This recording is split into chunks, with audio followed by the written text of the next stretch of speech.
ஐயா வணக்கம் ஐயா. வணக்கம் ஐயா, நீங்க பிரத்யேகமா ஒரு ராசியை பத்தி பார்க்க போறோம். துலாம் ராசி. துலாம் ராசிக்கு ஏன் இவ்வளவு காதல் தோல்விகள்?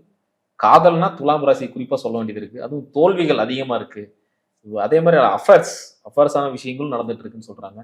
இதை நீங்க எப்படி பாக்குறீங்க? இதுக்கு ரெண்டு விதத்துல பதில் சொல்ல முடியும். ஒன்னு டெக்னிக்கல். ம். ஜோதிடத்துல ரொம்ப டெக்னிக்கலா போனா ஜனங்க வெறுத்துடுறாங்க. பிராக்டிக்கலா பேசலாம், என்னையா தத்துவத்தையே பேசுறேங்கிறாங்க.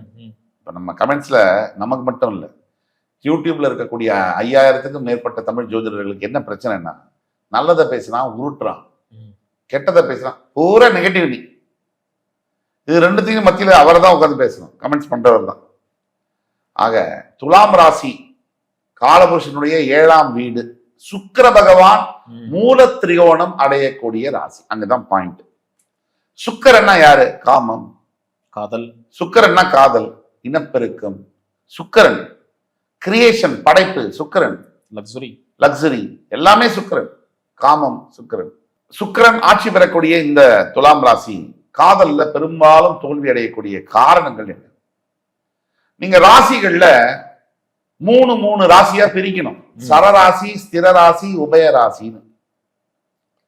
நான் பொதுவா வர சுக்கிரனுக்கு முதல்ல காதல் ஸ்தானத்துக்கு அதிபதி யாரு? சனி. அங்கேயே பிரச்சனை தொடங்குது. அப்ப காதலிக்கிறான் சுக்கிர ராசிக்காரனா, சனியுடைய அனுமதி இல்லாம, இன்வால்வ்மெண்ட் இல்லாம காதல் பண்ண முடியாது. சனி காதல்ல பூத்தாருன்னா என்ன பண்ணுவாரு? ஆனா சனி அங்கதானே உச்சமாகிறாரு. துலாத்துல சனி உச்சமாறாரு. அவர் உச்சமாற காரணம் வேற, காதல் பண்றதுக்காக இல்ல. துலாம் ராசியில் சனி உச்சம் பெறுவதற்கு காரணம், நீங்க ஒவ்வொரு விஷயமும் ஜோதிடத்துல கணக்கச்சிதமா திட்டமிட்டு வகுக்கப்பட்டிருக்கு ஃப்ரேம் ஒர்க். துலாம் ராசியில் சனி உச்சம் பெறுறார். துலாம் ராசியுடைய சின்னம் இது தராசு. நீங்க காலபுருஷ தத்துவத்தை ரெண்டா பொழந்தீங்கன்னா 1ல இருந்து 7 துலாம் ராசியோட முடியுது. அடுத்த 5 விருச்சிகம்ல இருந்து ஆரம்பிக்குது.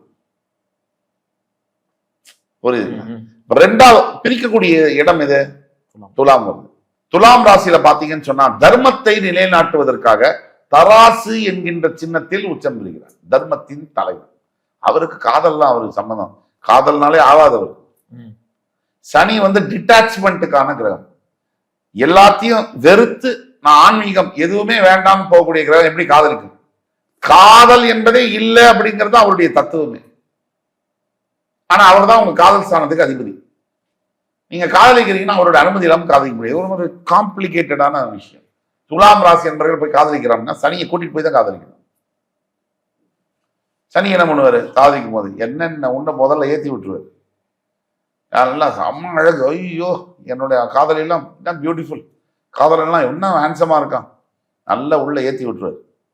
இவட மாதிரிலாம் வரவே வராது. எவ்வளவு ஹம்பிளா இருக்கான், எவ்வளவு நல்ல பையன், எவ்வளவு நல்ல பொண்ணு, குணவதியா இருக்காளே.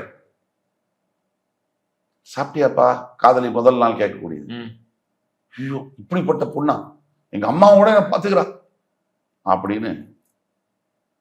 இந்த பையன், நீ சாப்பிட்டாதான் நான் சாப்பிடுவேன், இல்ல நான் சாப்பிட மாட்டேன். இப்படி ஒரு பையனா கல்யாணத்துக்கு முன்னாடியே இவ்வளவு பாசமா 2 பேரும் காதலிக்க தொடங்கினாங்க. இது முதல் வாரம் நடக்கக்கூடிய பேச்சு. இதுக்கப்புறம் 6வது வாரம், சாப்பிட்டியா? நினைச்சு கூட நினைச்சுப்பார், நீ சாப்பிட்டா என்ன, சாப்பிடலன்னா என்ன.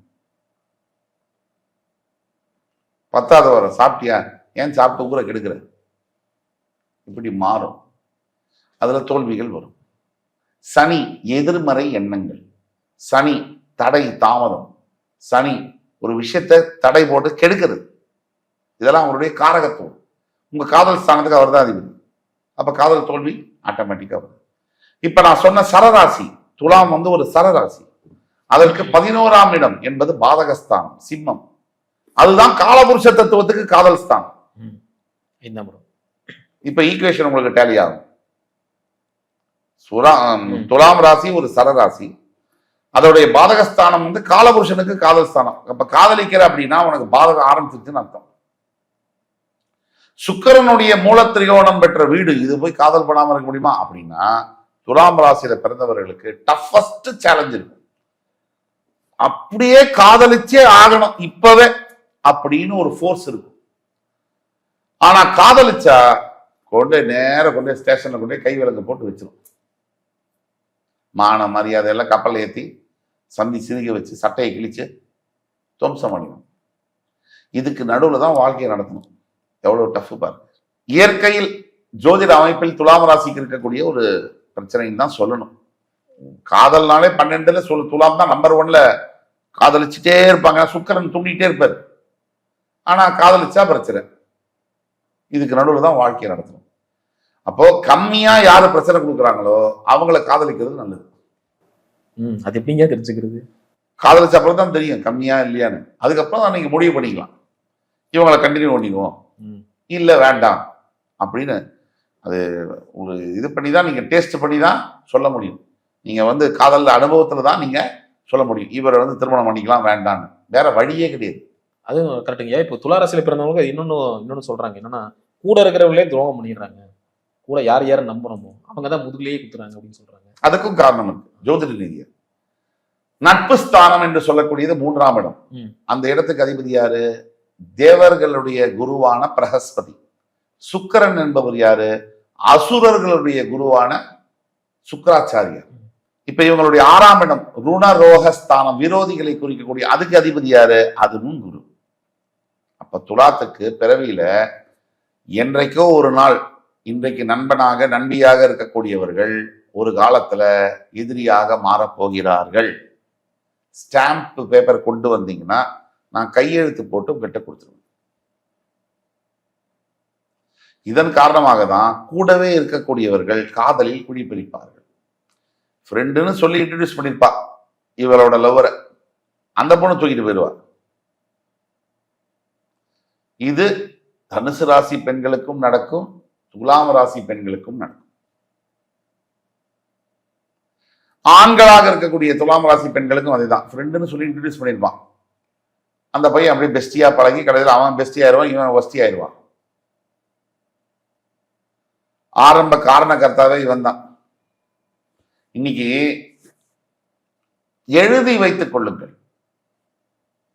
இந்த பழகக்கூடிய யங்ஸ்டர்ஸ்ல பாய்ஸ் தன்னுடைய ஃப்ரெண்ட்ஸை சரளமா அவனை லவ் பண்ணக்கூடிய பெண்களுக்கு அறிமுகப்படுத்தி வைக்கிறான்.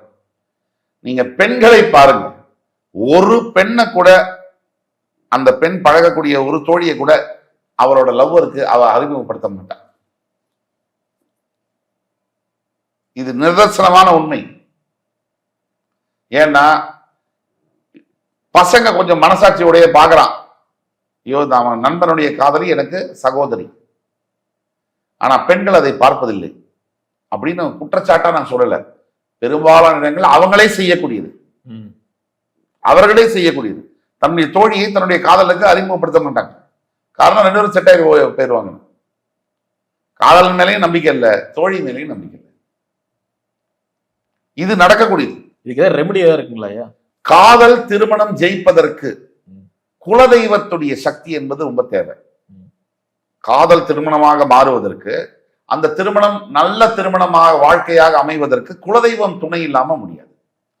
அப்ப அவரவர் குலதெய்வத்தை, துலாம் ராசியில் பிறந்த அவரவர்களுடைய குலதெய்வத்தை வணங்கிவிட்டு காதல் செய்வது மிக நல்ல பலனை தரும். சிறப்பு, அற்புதமா சொன்னீங்க. மீண்டும் அடுத்த காலம் சந்திக்கலாம்.